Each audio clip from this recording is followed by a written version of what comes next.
Good morning, everyone. Welcome to our show.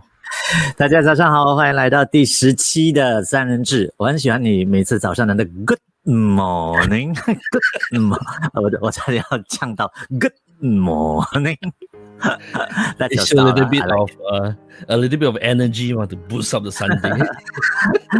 是今天呢，非常高兴我们邀请到一位嘉宾上线来和大家聊聊。那所有养宠物的朋友们啊，爱宠物的朋友们，或者是将要这个收养宠物也好，要买一只宠物也好，都要看过来。因为今天呢，我们这位嘉宾他是一位拥有将近50年资深经验的兽医里程级医生。Yep. So today we have a very special guest, Dr. John Foley. He's a specialist not only in the area of, he's the owner of actually Animal Wellness Center as well as Pet Health Global, and in the industry for more than 5 years. And not only basically as a vet, but he also have experience with treating any form of animals as well, including avian, which is birds. So let's welcome Dr. Lee. Hello. Give me a second. Okay, here we go. Hi. Hi, welcome. Good morning, welcome. Dr. Lee. Good morning. Good morning. Good morning to you. Welcome to the Power of Three. Today we really have, hopefully we have more power with your appearance. Yep, we will be getting more wisdom from Dr. Lee as well, and you'll be sharing with us all the information. Let's talk about what you do, Dr. Lee. Well, I'm primarily a veterinarian, and my main focus is in therapy for pets. But I'm also a researcher in stem cells and immunotherapy cells. Oh, okay. And do you use these stem cells on animals as well? Yes, my laboratory primarily produces stem cells and immune therapy cells for animal therapy. Okay. Is this like kind of the trend nowadays? I don't think it's so much a trend. I think we're pioneers. I mean, it is still very new for both human and animals. And a lot of our experiences are drawn privately from my own practice and also from the human field, where it is much more extensively used. Interesting. 所以今天如果是大家有这些关于宠物的一些朋友啦，或者是在这一段抗疫期间呢，今天我们要聊到的就是宠物其实也有情绪的，大家应该都知道啦，养宠物的朋友应该知道都有情绪。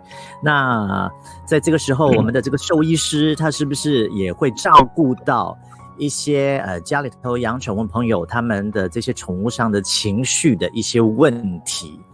所以大家也是可以上线来，就是发问任何的问题关于你家的宠物。And Dr. Lee, remember you mentioned earlier, so during our earlier conversation, that you treat both the pets as well as the owner as basically two in one, because there's need to be work on as well at the same time, correct? Oh, absolutely. Yeah, because you cannot divorce a pet from its owner and vice versa, because they are intricately interconnected in today's society. And so when you have disease, a lot of disease are also interconnected with the owner's state of mind and health. So you cannot separate the two. When you treat one, you will affect the other. And in part, veterinarians also serve as social workers, actually. Okay. So the vet actually talk to the owner as well as a social worker, you mean? Well, for a start, patients can't talk.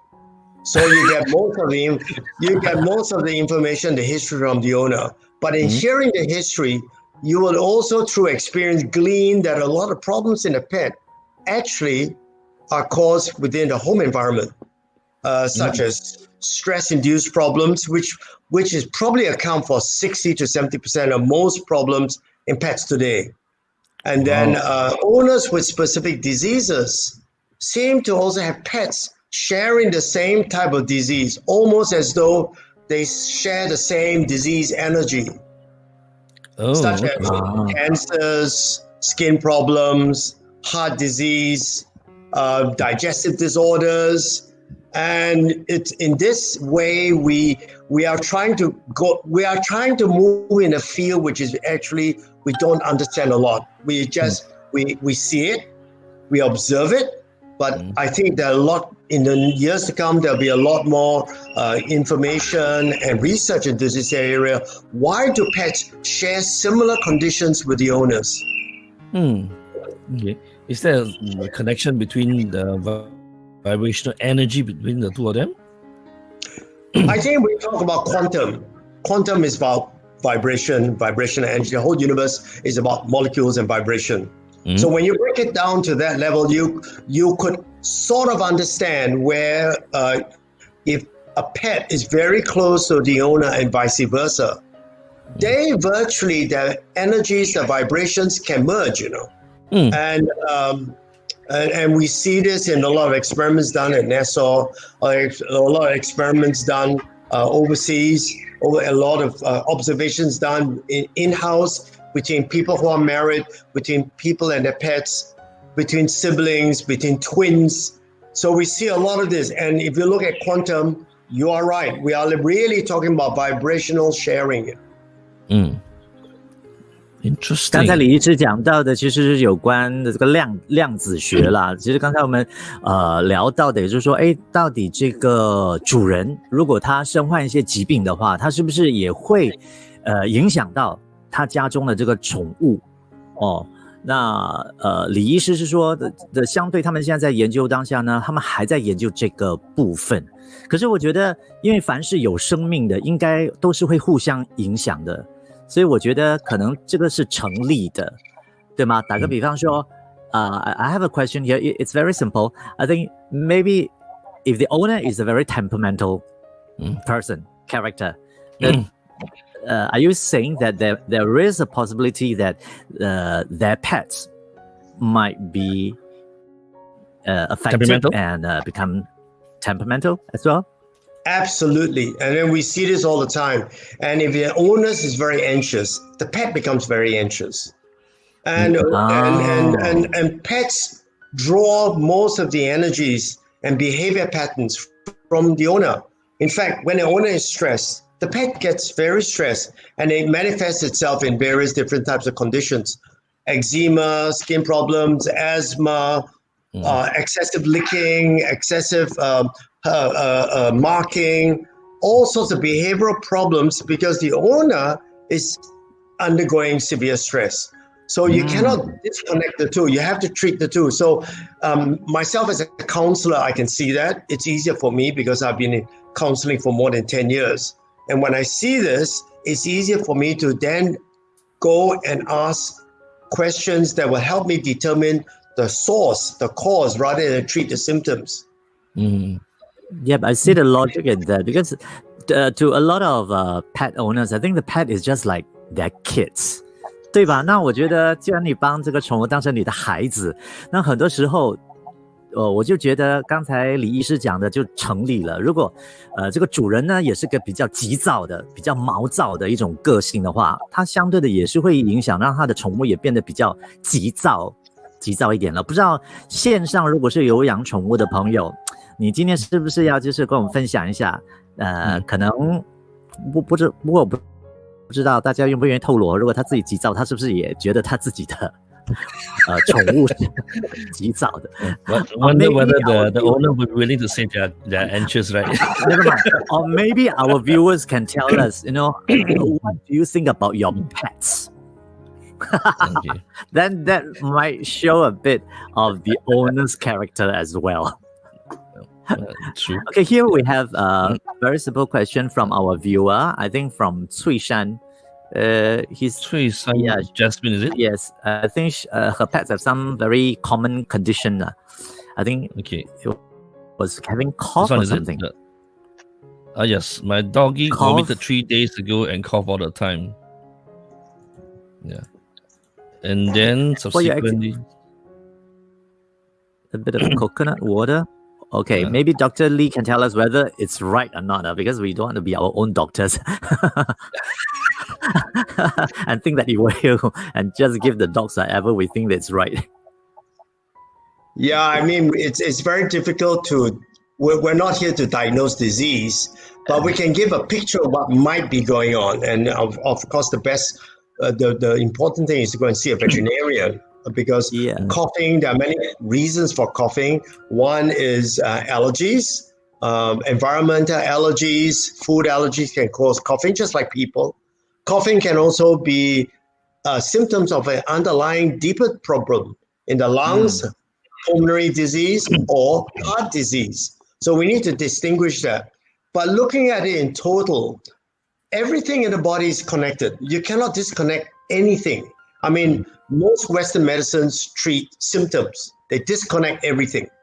But because I'm also Chinese medicine trained, we see everything as a whole. So when I'm treating a pet, I'm actually, in effect, giving advice to the owner because you're actually treating two clients. You don't have one. You have actually two patients. So that makes veterinary practice actually a very special domain of medicine. We have two patients to treat. It's as though you're a pediatrician. If you're a pediatrician, you would realize that actually you're not only treating the child, very often you're also treating the parent because a lot of symptoms that a child is exhibiting are actually caused in part by the behavior of the parents and the situation.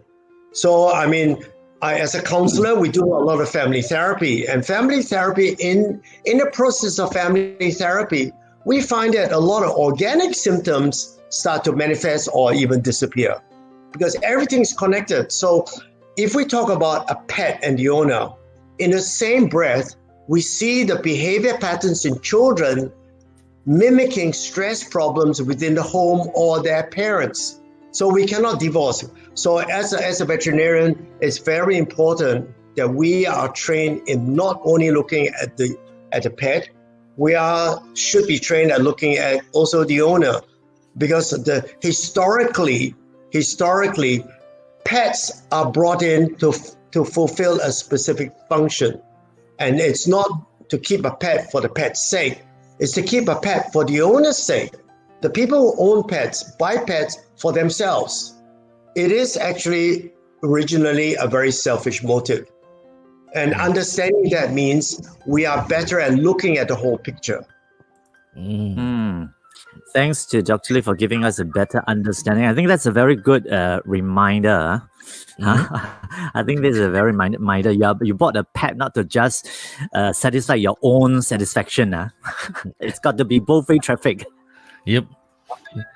Now, Right. we actually have quite a fair bit of guests coming in today. Would you like to say hi to some of your friends as well? I think there's a lot of Dr. Lee's fans here, Yeah, your friends are here. You have Hannibal Lecter Zach say good morning to you, Dr. Lee. Yeah. And then And you- Cheng Yiting said, hi, Ria Oralo. Shu Zhentong. I think it's your friend as well. Yeah. These are all my co-workers and friends and customers and clients. And good morning, Calvin Yo. Thanks for coming in to support Dr. Lee. And Michelle. And we have our own viewers too. Alice have one question here. Is it okay to let doggy share the same bed with kids? Because this is a very common practice. Yes, I think we need to be careful. The child might be carrying some disease. Oops. Whoops. Don't always blame the pet, huh? Look at yourself first, okay, the owner. Okay, but Dr. Lee didn't really give a direct answers, lah. Well, actually, there's nothing wrong with sleeping with the dog. I mean, when dogs first befriend, or vice versa, humans befriended their companion pets, dogs, cats. They were sharing everything together, the meal at the campsite. From early man, hundreds of thousands of years ago, early man shared the same campsite, the same bed, the same fire, the same food. Yep. And so, well, we didn't discover there was any over thousands and thousands of years of evolution. There were no problems. So there should never be a problem. I mean, I share my bed with my animals, my birds. Of course, the only problem my bird should be wearing Pampers because it wets the bed.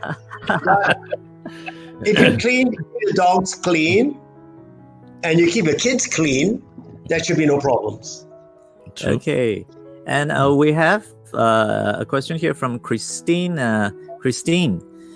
Christine says, when thyroid level is low outside normal range for an old dog, is every day, what is that? Bronchitis or bronchi intake may have caused that.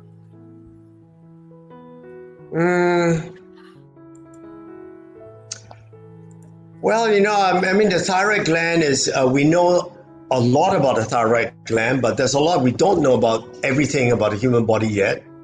And it's fair to say yes, maybe, because the thyroid function is the one that drives the metabolic rate in the body. And that also includes your immune system. Now, if you have a low thyroid gland, it would be probably not far-fetched to imagine that your immune system may not be functioning properly. And not functioning properly could also maybe lead to allergies like asthma, thyroid, like tracheal bronchitis, non-infectious tracheal bronchitis. And it's important for us to realize that every organ in the body is interconnected. And we need to, and these are good questions. You cannot say no, because there's a lot more we need to understand about the human body. And I said, yes, you probably need to improve the thyroid level by giving things like iodine in the food, and also thyroid supplements, which your vet will prescribe according to the levels of thyroid hormones. Okay, Dr. Lee, I'm going to interrupt you for a while. I think Christine wrote the wrong word for it. It's not bronchi, it's actually broccoli, as in the plant. Vegetable. Okay. She's wondering whether the broccoli could cause coughing or low thyroid. So is every day basically having the animal takes broccoli every day, would that cause the thyroid problem, is it? No, I really don't see the connection there, because taking fruits and vegetables are very good for humans and animals, and they do it in the wild. It doesn't affect your hormone levels.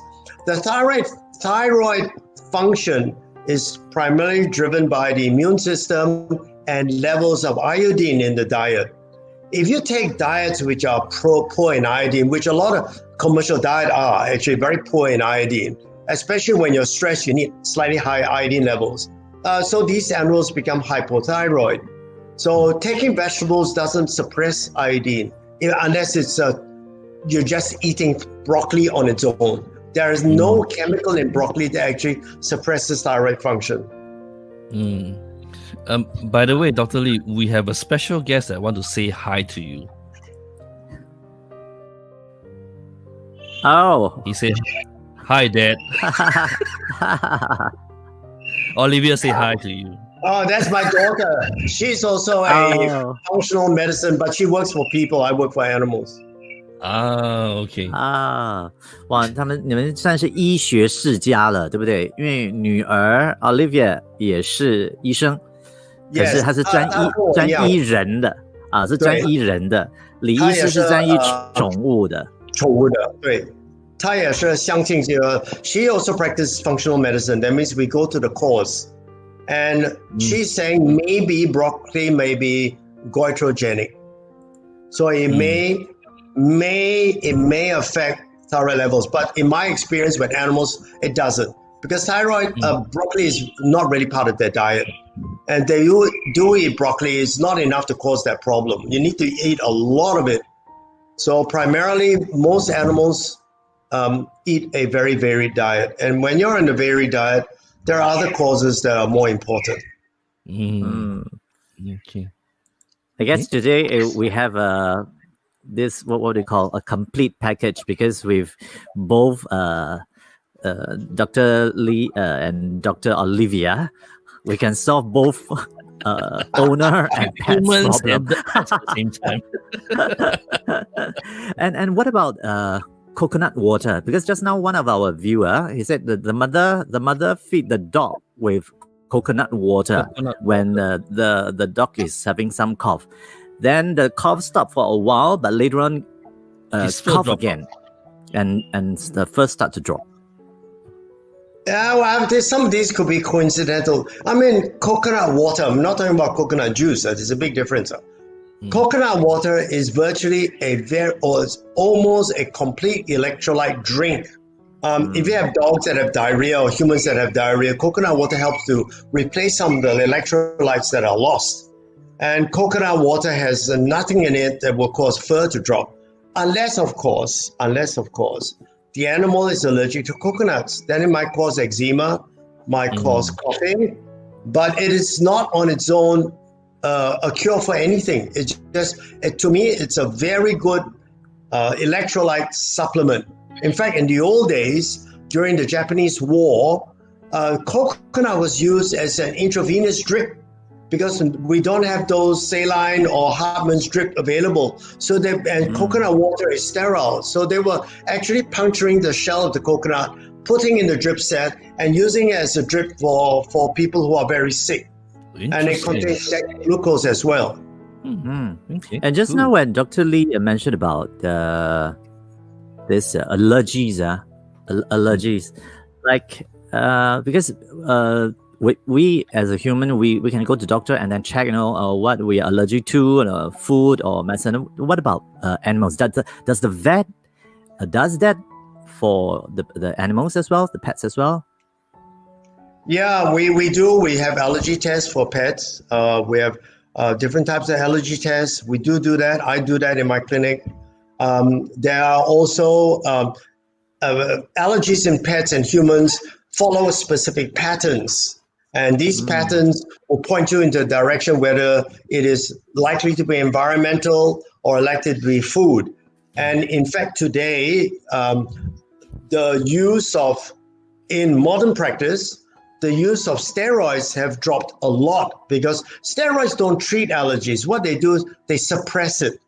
So we actually now gone to the stage where we treat allergies by using immunotherapy, the drugs for that actually treat the immune system, because it is a problem when you have allergies. The problem is the immune system. And I also realized that underneath the immune system, the basis for the immune system to be upside down, so to speak, is because there's another component called stress. Stress causes the immune system to dysfunction. When you have a dysfunctional immune system, it can show itself up as allergies, like someone who is overworked, long hours, and all of a sudden is allergic to the food he used to eat or to beer he used to drink. Animals are the same. They could eat the same diet their whole lives and no problem. All of a sudden, one day, they either have vomiting, diarrhea, or itchy skin, or flare-ups in the ears, or the gums. And these allergy symptoms come about suddenly, and it's because the immune system is affected. But the immune system cannot be dysfunctional on its own. There has to be triggers, and the triggers are very often environmental triggers. Changes in the family, divorce in the family, new child in the family, new puppy in the family, moving house. The owner goes on holiday, leaves the dog alone for 2 weeks or so in the boarding kennel or with a friend. All of a sudden, the dog develops all these immune system problems. And one of the worst type of problems immune system that we have seen is autoimmune disease. Of course, with different types of manifestation. These are harder to treat, but we are armed to be able to diagnose first and then to treat. We are no longer the vets that just dish out antibiotics and steroids for treatment, because that means we don't know what we're doing. We do know. We're probably trained now. The university modern veterinary medicine has changed a lot. We are no longer trailers behind human medicine. Sometimes we actually are ones that set standards and goals for practicing modern medicine. I guess basically it's also quite important to be aware that each patient is very different. So even in cases like this itself, it's always best to maybe bring the pet to see a vet or maybe to see Dr. Lee himself. That way, at least he can diagnose what could be the reason behind it. And of course, like what you say, it could be related to the owner, which have some issue that need to work on, because there's always a vibrational connection as well. Okay, before we continue, I think we have more viewers coming up, and we have to thank Dr. Lee, because today the viewers broke our previous record. So I think most of the reason should be from Dr. Lee. So we should say good. Yes, maybe. So it's the right topic for today. We have Fiona Leong said, Dr. Lee with a heart shake, with a love. Send you love. And Paul Lewis said, good morning, Nathaniel Jujian and Dr. Lee. And we have Cynthia Tan. Cookie say good morning to you. My day is so full today. And we have Han Sing. Good morning. We have Corinne. We have Kei Ching. Good morning. Yeah, we have a lot of. Good morning. Yeah. Thank you, everyone. Yeah, I have one question here for Dr. Lee, because 好像人呢，有时候我们现在有时候会说，我们不要等到生病我们才去看医生。那我们可能有中医的所谓的调理啦，你不要等到生病才来什么，平常我们就会调理了。人也是这样子，吃 supplement 啊等等的。那李医师甚至是李大夫啊，因为 Dr. Lee 他说在中国他们叫他李大夫。那我想问一下李大夫，如果是宠物呢？是不是也可以不要等到这个宠物生病的时候，那应该是多久就带这个宠物去，可能让兽医去看一看，有这样子的一个。They're very good question, because prevention is always better than cure. Always. And in humans, it's exactly the same. You don't wait till you have diabetes or cancer before you go and treat. You should take precaution. And animals is exactly the same. And it's easy. It's easier with animals because for some reason, owners of animals are much more compliant than with their own treatment. You know, if they have diabetes, the doctor says you need to avoid sugary foods and all that. It's hard for them to do that. But if you have a pet with diabetes, you tell the owner, don't give this, don't give that. Oh, they're 100% compliant. So the most important thing in prevention is what you eat, because it always starts with what you put in your mouth. And people sometimes forget that. Taking supplements, yes, that's good. It's important. But it all starts with what you eat. So the protein that you eat, the type of, the way it is being prepared. And for dogs, they have no choice. For cats and dogs and birds, they have no choice. So it is always good to remember, give what nature gives the animal. So nature doesn't prepare food in a bag. Nature doesn't prepare seeds that are completely, and fruits that are completely dried out. So you must remember, fresh is always better. And if you want a pet to live a long life, you need to give a lot more fresh food than commercial diet. It's very, very important to remember that. And this is exactly true for humans. For humans, it is better to have a fresh intake of fruits, vegetables, and meats than highly processed stuff. So the same logic applies true with animals. This is your first step towards prevention. And animals should be checked regularly. That means once a year.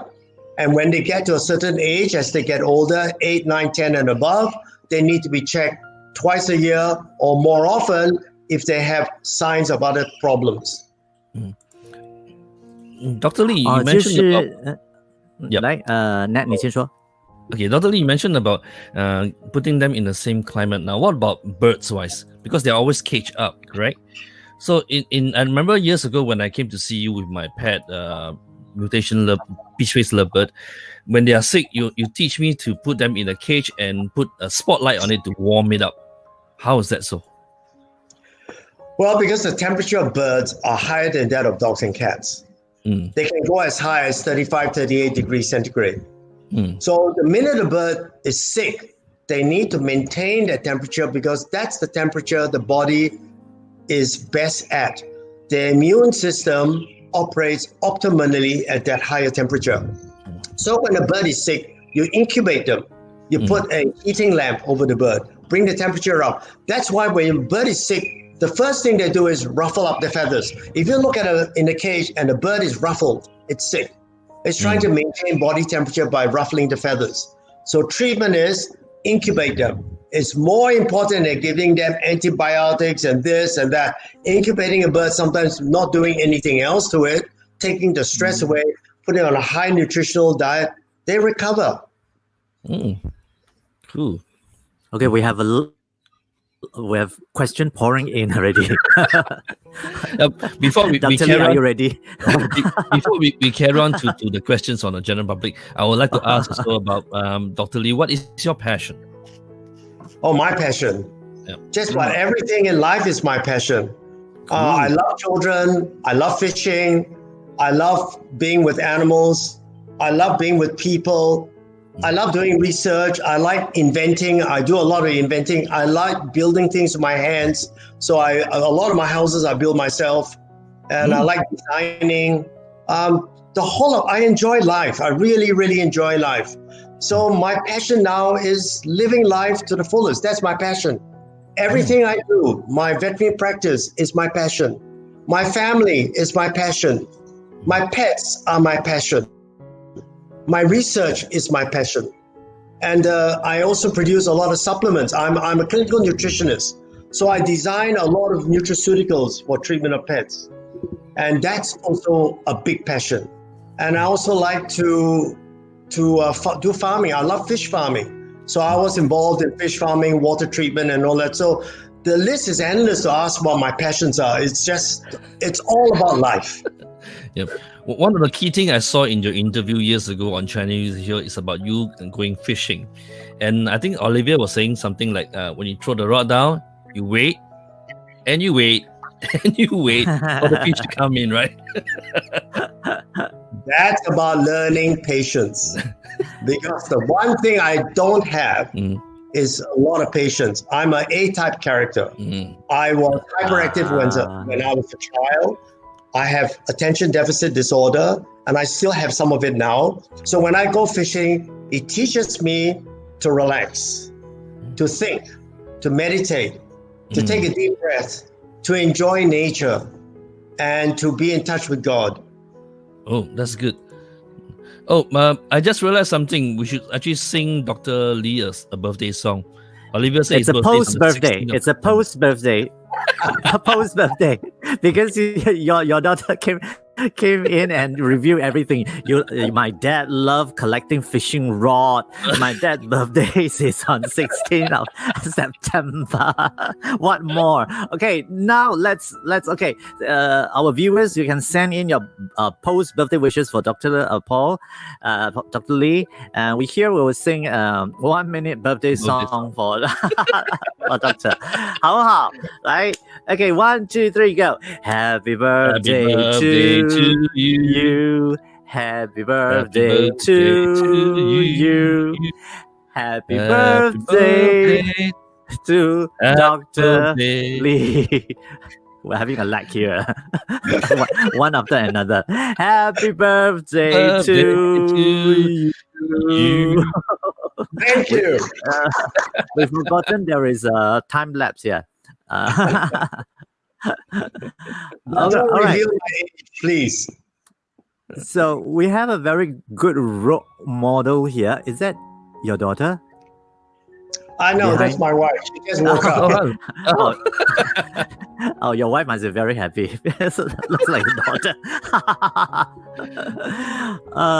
Okay, we have a role model here. 刚才我就是听到李医师在聊的时候啊，其实看着他说话的那种表情跟他的如何的去表达自己，真的是可以感受他是一个对生活对生命很有热忱的一位人士。所以他说了你看从他刚才讲的他的嗜好啦、钓鱼啦等等的还有过去的一些经验等等，表示了其实我们人有热忱是非常重要的。 Having a passion is very important. Yeah. Yep. OK, 那这边我们可以开始看一下这些现场朋友的birthday wishes coming but you can look at some of the questions because there's actually quite a few questions here. Okay, so let's look at maybe Esther.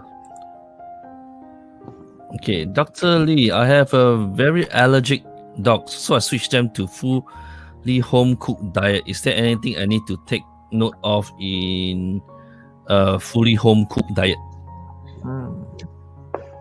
Well, I think you have an allergic dog. It's not just the fact switching it to a fully home cooked diet. It's about to find out what is the dog allergic to, because every time we treat animals with allergies, we always switch them to home cooked diet, because in a processed food, they have other things in there that may cause allergies, not just the chicken or the duck. They have things like preservatives and colorings and flavoring and fillers like gluten and wheat. These can also cause allergies. So to make it simpler, we do a home cooked diet.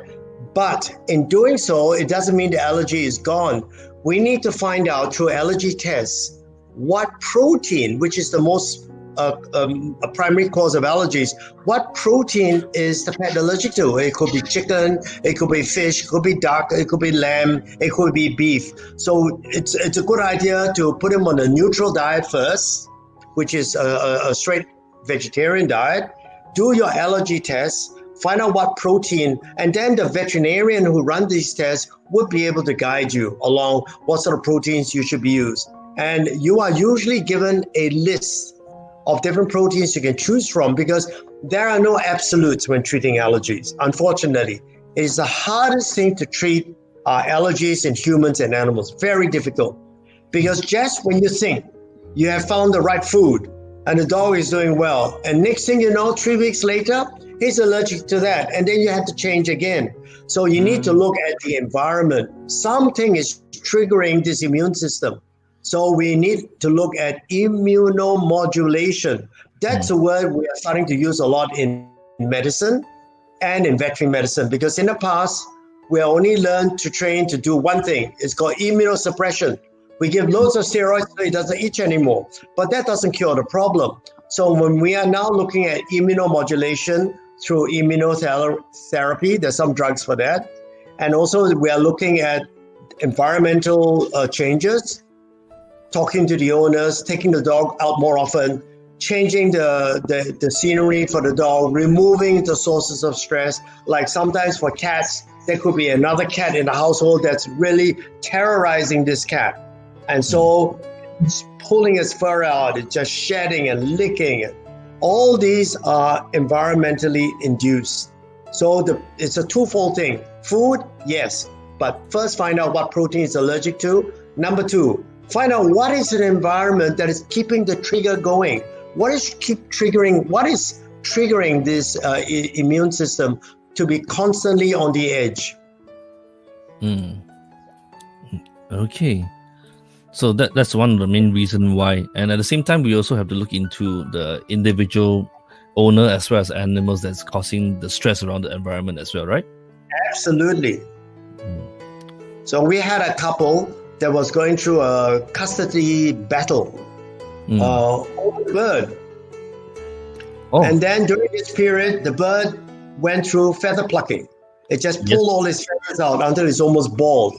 And then I changed the diet. I tried different things. I tried hormonal therapy and all that. But the minute the whole custody battle was over, after a few months, the feathers grew again. It actually also happens to humans as well, especially when we are stressed, anxious. Children will pluck their eyebrows, or they will pull their own hair. It goes through the same symptoms as well. Correct, yes, as well. 所以今天如果你在养宠物的时候呢，你只要把它当成你的孩子，那我觉得可能会更容易去理解吧。对，所以我们在我们的医院，我们的 patient 是我们的 fur kid. We don't call them pets anymore. They're called fur kids. Yes. We must become like a pediatrician. If you don't allow a pediatrician to give medicine or treatment to your child that particular type or that particular way, then you must not allow that to happen to your fur kids, because they're exactly the same. They're emotionally entangled with us. The word is entanglement, where the energies of the two parties are interlinked together. This entanglement is very, very important, that we don't break it and we don't over abuse the treatment, that we need to understand the psyche of the animal, they're like children, and understand the psyche of the owner. And that's the tough part for us as vets. By the way, did you coin the term fur kids? Yeah, we use fur kids. These are our children. I treat them like fur kids in my clinic. There are a lot of things clients expect me to do, and I tell them, no, I don't do this. Let me try something else. Some people get upset because I don't do the heavy-handed stuff, injections, tablets, this and that. But I don't let a doctor do that to my child. Why would I do that to a fur kid? I look for some other ways to help them, some non-invasive ways, some gentler ways. And once our patients pass on, my whole clinic is affected. I think that's important. We are all intricately bound to our patients as well. So the whole treatment is an integrated treatment. From the nurses, from the receptionists, to the doctors, to the people running the blood tests, to the people dispensing medication. We all have that in mind, that this is a child, very sick child, need our care, attention, and love, you know? And here we have Clara. Clara mentioned about the allergy test is very useful. And my dog benefit from it greatly, as she's such an allergic dog, or from dust to medicine to protein to vegetable. That's good. I'm glad someone is there helping us understand this. Unfortunately, in Singapore, there are not too many vets who are versed in this area, but they know who to send the pets to for this type of specific tests. These are very, very important times, because I realize in this particular century, there are more dogs and cats with allergies than before. I think partly because when society changed, we're looking at a new horizon, and with this COVID lockdown creates a lot of problems. These allergy symptoms are much more prevalent today, even right this minute, than they were 5, 10, or even a month or two ago. Okay. I have a question regarding, let's say, look at this. How does the stress of the COVID situation actually affect pet owner? And what can pet owner do actually? Well, I mean, we talked at length about the interaction, the entanglement between the owner and the pet, the energy levels, the stress levels. So, I mean, once an owner realizes that, you need to take time off for yourself. Because if you're okay, your pet will be okay. If you're not okay, your pet will not be okay. Because the pet is constantly looking at you. They dote on you. They love you unconditionally. They are the only creatures that will die for you. Your fur kids, they will die for you. And these fur kids, unfortunately, when they have a problem, we break the bond and we treat the patients separately. But no, they're not. We need to tell the owner, take time off for yourself. Do something that will take away the stress level. Exercise, go for a walk. Take your child, your fur kid, go down to the beach, spend some time together. These are more important than giving medicine to both. I think this COVID has created some problems, and these problems are manifesting itself in both the owners and in their pets. So we see a lot more vomiting, diarrhea than we did before. We see a lot more unresolved skin issues, pancreatic digestive problems. We see a lot more problems. We see a lot more by pets through this during this lockdown. I think I'm sure someone in the world will run some studies to show the end result of this lockdown, the negative side of it. Yep. Even when it comes to stress-related issue, as human, we also have refluxes, IBSs, and things like that. Absolutely. You nailed it on the head. And if you can actually see that and identify with yourself, surely you can identify with your pet when he vomits, or he has reflux, or he regurgitates his food, or when he has soft stools, or when he scratches himself, or when he pulls his fur out.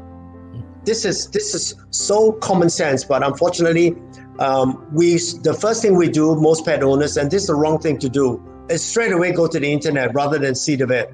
We get all sorts of conflicting views and ideas. Everybody on the internet is an expert. So I usually tell my clients, I did not graduate from the internet, thank God. Yeah, you have a lot of WebMD right now. 所以最重要的不要就乱投医，尤其是上网去找，因为每个人的经验都不一样，每一个人的环境养宠物的环境都不一样，那每一只宠物都是很特别的，它自己的个体都不一样，不要把别人的经验放在你自己跟你的宠物的身上。最重要的还是去看这个兽医。这边呢，我们又有好一些朋友就上线了哈。Good morning, Darren Tan, Darren Tan, and Jeju Tan, and Angie Peng say, well said, Dr. Lee. And Grace, thanks for joining us. She said, wow, today she came in and said, wow, there's tons of good informations about pets, about our fur kids. I think we should change our how we address our fur kids now. We should 我们应该叫他 fur kids.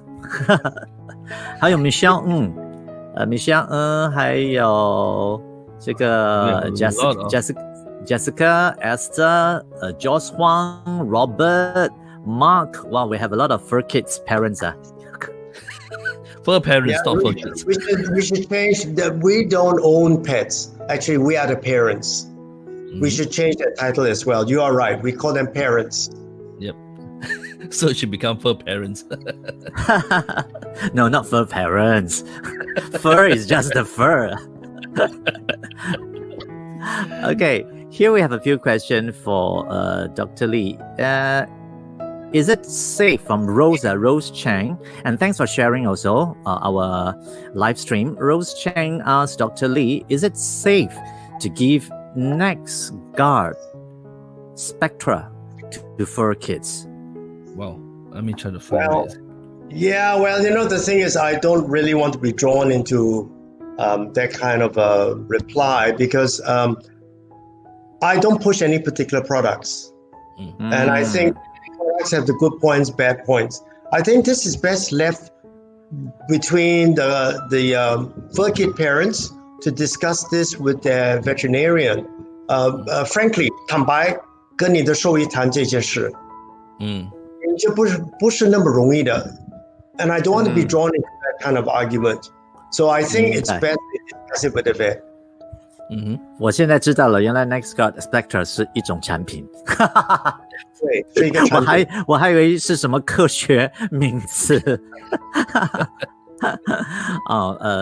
非常抱歉的，在这方面也是蛮孤陋寡闻的。那这边呢，有个 Sujata Tan asks, Good morning, Dr. Lee. My 17.5 years old Silky Terrier is having 17.5 years is having fit lately. How am I supposed to handle it if it happened again? Thank you, Dr. Lee. I mean, this dog needs to see a specialist. It may even need if it happens very often, it may need an MRI of the brain to see whether there's a tumor there. But, at 17.5, many old dogs have the occasional fits. Not too often, they have fits. The reason is when you get to a certain age, the artery supplying blood to the brain thickens and sometimes even calcifies, and it impedes the flow of blood to the brain. So certain parts of the brain are hypoxic, that means they are lacking oxygen. And these parts of the brain that lack oxygen become sensitive areas and can lead to a fit.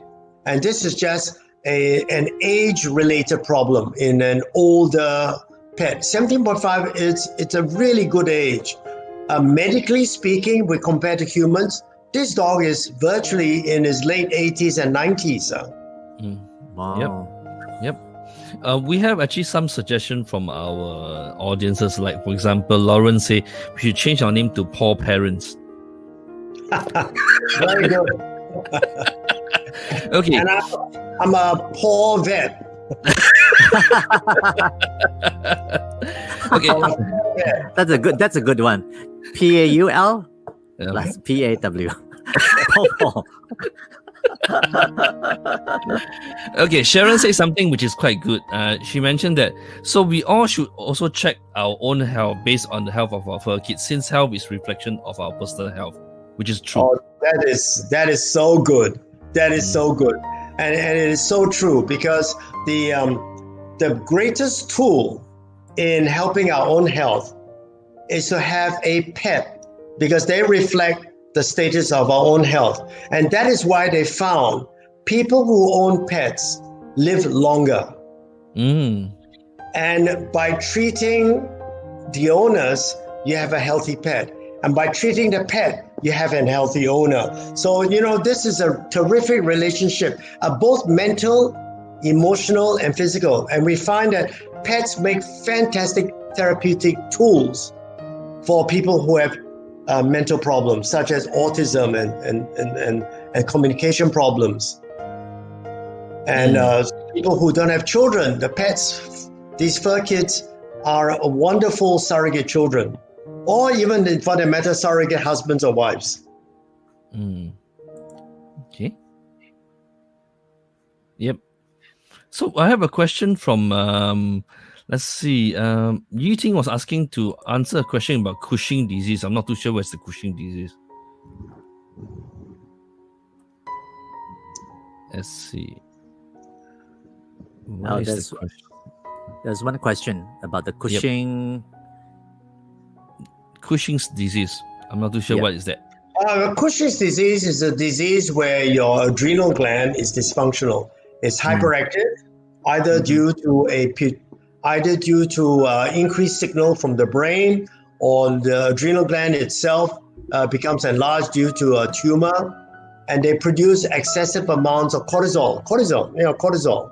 And these things affect the liver. So your liver is enlarged, and your liver enzymes are constantly elevated, making your liver hard and fibrotic sometimes. That's Cushing's, and it occurs generally in certain breeds that are more prone to it. And they occur also in dogs that are older and dogs that are under stress. So it's important to ask. In my practice, we are functional medicine veterinarians. Just like my daughter, she's a functional medicine practitioner, a human doctor. We ask questions, why? You must always ask why. You say, Cushing's, hyperactive adrenal gland, but the question is why? Why is there hyperactive adrenal gland? So, or you have a hyperactive immune system causing autoimmune disease. We need to ask why, because unless you ask these questions, it makes it very difficult to treat the condition, because all you can do is suppress it or give medication to change the outcome, but you're not actually changing the course of the disease. I mean, this is the same with diabetes. Giving insulin is actually just symptomatic treatment.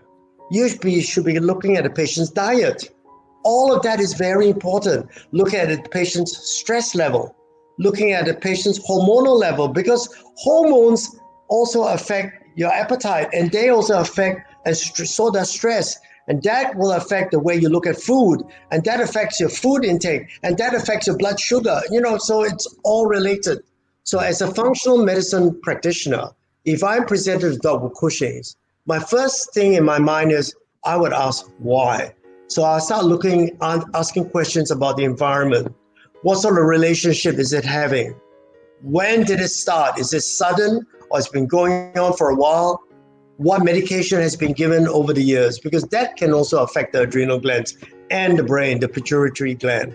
So these are very important questions. Sometimes in our haste to teach our students, our vet students, how many diseases there are, how to treat them, what name should we give them, that sometimes we forget to ask them to ask questions, why? And this is one thing I find a little bit lacking in both the medical and the veterinary profession. We stop asking questions. We just dish out treatments. We can't even call them treatments. They're symptomatic suppressions or symptomatic treatments, which really doesn't change the course of the disease. The disease still continues until the animal dies with it, dies from it. So I think it's important that this question comes up because it helps me to come and elucidate what we should all as parents be doing. You should ask yourself why. Why is the adrenal gland is the main gland that is overactive during stress situations? If you keep stressing it, two things happen. You get adrenal fatigue, you see that in people, or you get a hyperactive adrenal gland that keeps producing the anti-stress hormone, which is cortisol. And if the stress is not taken away, you keep producing, and next thing you know, the gland is permanently damaged and it produces a lot of cortisol. That even when the stress is taken away, the gland can't repair itself. 所以在这边我觉得我突然间想到要找一位非常好的这个兽医，那也是非常重要的。It's important to have actually a vet that encompass both Western and Eastern, so there's a balance of both. 对，而不就是刚才好像 Dr. Lee 说的，他只是针对这个病情是什么，然后就是开药还是做该做的，而不是在进一步或者是深层去了解是什么促使这个宠物有这样子的一个问题，去更深入的去了解。And like what Olivia says, he agrees with his father. Long-term stress and poor diets and lifestyle sets the stage for HPA dysfunction leading to additions. Addison is another disease of the adrenal gland. The adrenal gland has two parts. So you can have Addison's or you can have Cushing's. So all this is stress-related. And fortunately, the trend now overseas in larger veterinary populations, there are groups coming out who practice this kind of medicine, and they're called integrative practitioners. So for example, in Australia, where I come from, there's a large veterinary group called the Australian Veterinary Integrative Society. These are made up of veterinarians who actually practice this kind of medicine, asking questions, trying to treat the source rather than the symptom. Of course, we give medicine for both, but taking a holistic view. And in Singapore, there are a few vets that do this. I know of some of them. And usually the vets that practice this are the older ones, because over time, with experience, you realize just doing medicine is not the way. It doesn't really help the patient. Yes, it brings income. That's about all it does. It sometimes it's not very good for the long term. It doesn't provide long-term solutions. Short term, yes. But I'm interested, like a lot of my older vets, well, I use the word more mature vets, are more interested in long-term solutions. The more mature vets in Singapore, if you talk to them, you get a lot of information from them. You get a lot more insight into the practice of veterinary medicine, not just the science, the practice, which is both an art and a science. Yep. Lynn has a question about pot plants. Dr. Lee, Janie is eating soil from the pots of plants. What should we do? As long as you don't put any fertilizers in there, because some fertilizers like nitrates and all are very toxic, she can eat but don't eat the plants, because some plants have alkaloids, which are very poisonous for cats and dogs in the house, especially tulips and lilies and all that. So eating soil is a symptom. This particular pet is lacking in a very good microbiome. That means the bacteria that's inside the gastrointestinal tract or the fungi that's growing in there, it's not complete. So it's taking soil to try and complement it. Wild animals do that all the time. Dogs who have a garden will do that. They will eat soil, they eat grass. Cats in the wild will do exactly the same thing. So all animals do that. Even birds, they will eat clay, they will eat all sorts of things which are minerals and all that because they themselves are deficient. But in a home situation where the pet is constantly locked up or nowhere to go other than on walks, on a leash, there's nowhere for it to get this because commercial diet, even fresh food, sometimes lacks these minerals and vitamins. That's why it's important to give them a good intake of minerals and vitamins and probiotics, the bacteria. But unfortunately, a lot of probiotics on the market are from milk. They're milk-based. Whereas in the gastrointestinal tract, our bacteria here is not milk-based. And we lack some of the good bacteria. Some companies are making an effort to include some of these bacteria into their products, such as Enterococcus faecalis or Faecium. These are bacteria found in feces. They include them in some of the probiotics. But generally, most probiotics don't provide the right type of bacteria. So what happens is when a pet needs that, they will eat soil to get some bacteria back in, or they will start eating stools from them, their own stools or stools from other dogs to get the bacteria back in. Then that is called fecal transplant. They eat shit to get shit back in. In fact, we are practicing that with humans with really severe IBD, inflammatory bowel disease, Crohn's disease, celiac disease. We actually transplant feces from healthy humans to these patients and we see a recovery. And one of the biggest problems with getting rid of good bacteria in the gut through the use of excessive use of antibiotics, because you are actually sterilizing your gut. And when you sterilize your gut, your question is, where they're going to get the bacteria from? The cat and dog just had a 10-day course of antibiotics, so there's nothing in there. Where would they get a good bacteria from? So they eat grass, they eat soil, or they eat their own stools, or eat someone else's stools.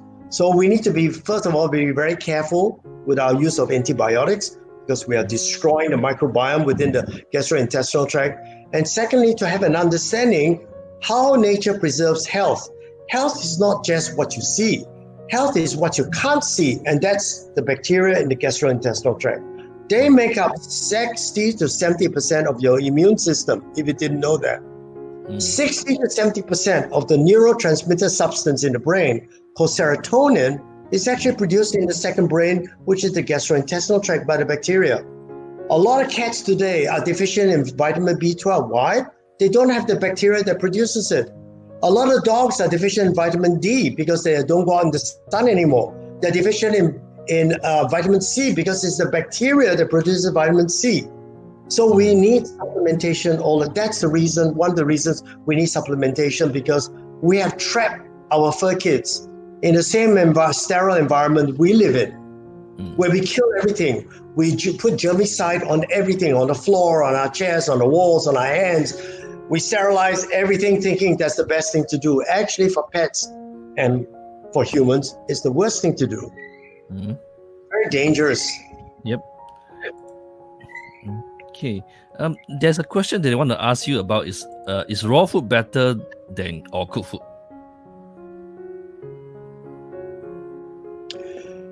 Well, the debate about raw food and cooked food has been, and for that matter, dry food has been going on for decades. I know a vet who started raw food, the raw food theory in Australia about 40 years ago. He's an Australian vet. He was before his time. Every vet made fun of him, and he called his food BARF diet, BARF. It stands for biologically appropriate raw foods. Because he found that when you feed raw foods, or in the wild, animals eat raw food. I haven't seen a wild animal cook their food. They seem to do better. They have a better immune system. They have less problems. And also, the longest living people in the world are the Japanese.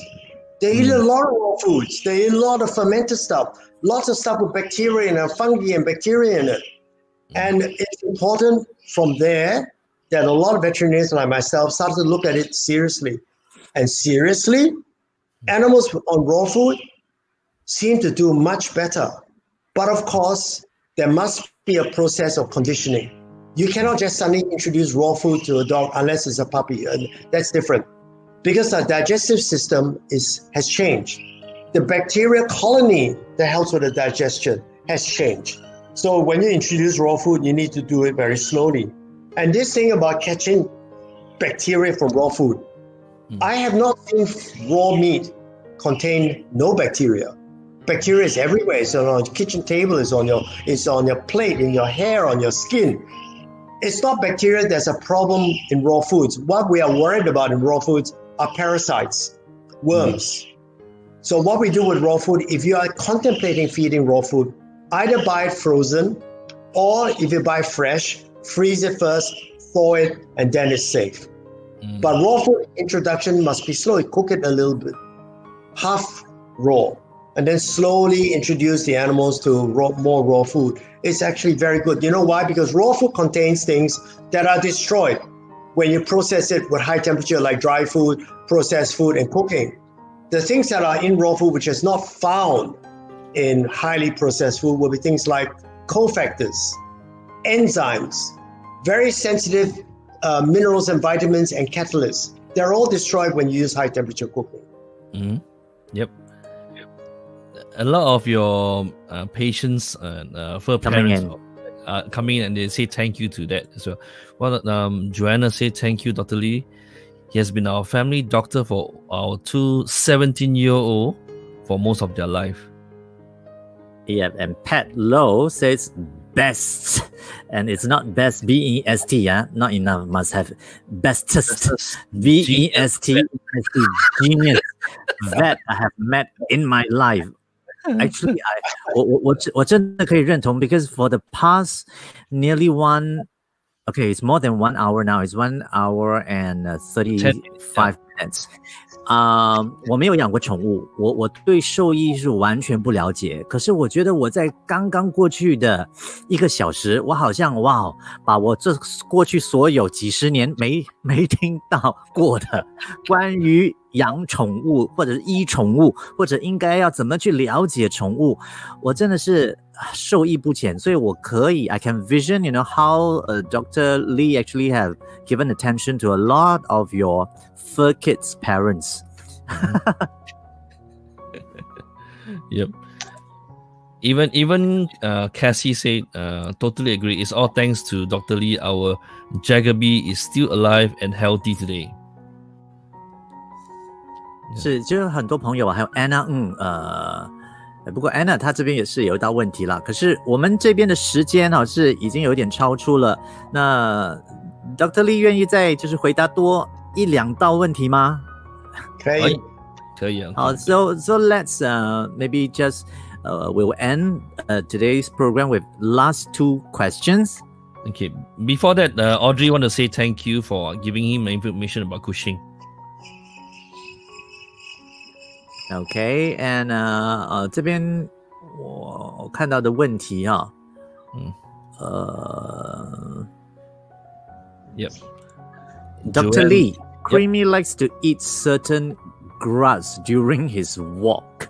It's just like the other one like to eat the soil, but this one is the grass during the walk. Maybe it's outdoor. Is that okay? Yes, because dogs and cats will eat certain types of grass only, and these grass have medicinal properties for them. And there's a lot of research on this, and we have found yes. But the only thing you need to worry is the use of pesticides on these grass. In Singapore, we do a lot of fogging, and then you need to be careful. So it might be an idea to actually pluck some of this grass and grow it at home in a cleaner environment for cat to eat. Because some of the things they put on grass are for rats, the rat poison they put on grass. And some of the cats and dogs will actually not just eat the grass, they'll eat the rat poison. And I've had 2 or 3 cases this year alone of dogs going out for walks, picking up rat poison from the grass. So we need to be a little bit careful. But yes, encourage it, but you might want to have a safer environment by identifying these grass, take it home and grow it. Oh, that's a good idea. Okay. And question from Roxanne. it's very difficult to choose because we have a few questions. How to choose the last question? Okay. So I'll take the last one from Roxanne. My dog's spleen chi deficiency, is he suitable for raw food? Yes, the spleen chi also actually, we're talking about Chinese medicine now. The spleen chi is tied up actually to the central immune system as well, your spleen. And in medical terms, the spleen is actually the reservoir for red blood cell and white blood cell. And that's the white blood cell there is the one for immune system. So if it's deficient, what you need to do is you need to look at probiotics and make sure the raw food you're feeding is frozen first. And I would give it together with probiotics. I would give this dog loads of probiotics. And I would give it stuff that will help the immune system, such as mushroom extracts, vitamin C, vitamin D, zinc. These are very important for the immune system. And then, yes, you can feed raw, but just start off slow, half cook it first.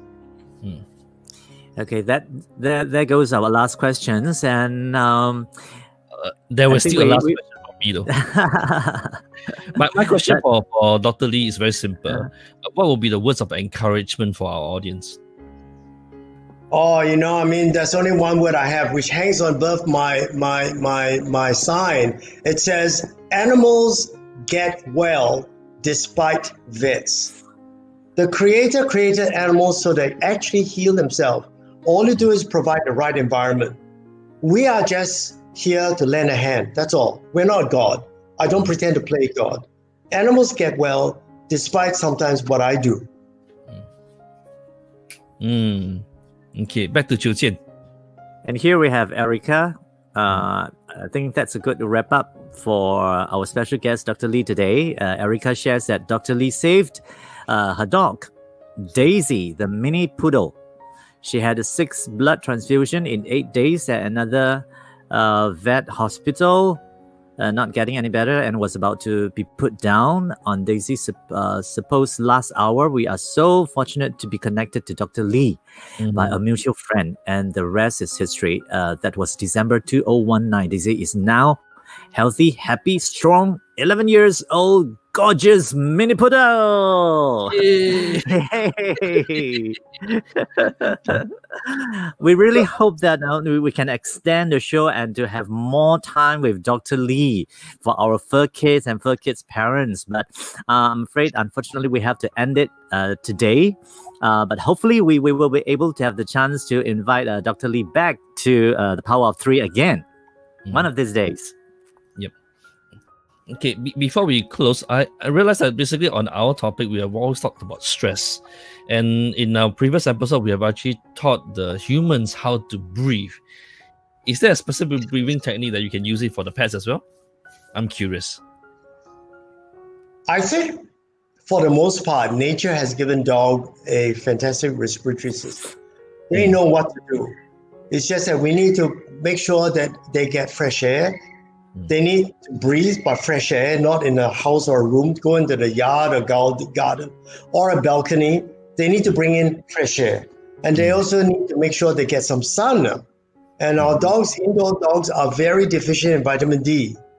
Okay. And I felt, this is my personal feel, I think the fur kids are, it's only my experience. I think they are far more mindful than human. Yep. So they always remember their breathing and all that. And you see dogs, they're always breathing very hard also. Not only that, but also I realized that pets are able to pick up vibration very easily, especially when the person is depressed. The pets will recognize, and cats will come onto your tummy and do purring, or pet birds will actually look at you in a different way. It's very unique, especially because they pick up the vibration of the parents easily. Very sensitive, very sensitive. All right. 好了，今天要非常谢谢李承吉大夫给我们那么多宝贵关于这个宠物的一些知识、一些常识啊！再次感谢李医师，谢谢。Thank 谢谢。 you, Dr. Lee, Thank for you. coming on our show. So that's it. We will end the program and we will see you all next week at 10:30 a.m. on the Power Tree. Okay, and thanks to all the viewers that supported Power of Three and have us like and share the program, and of course, supporting our guest, Dr. Lee, today. Thank you very much, everyone. Thank you. Thank you very much, everyone.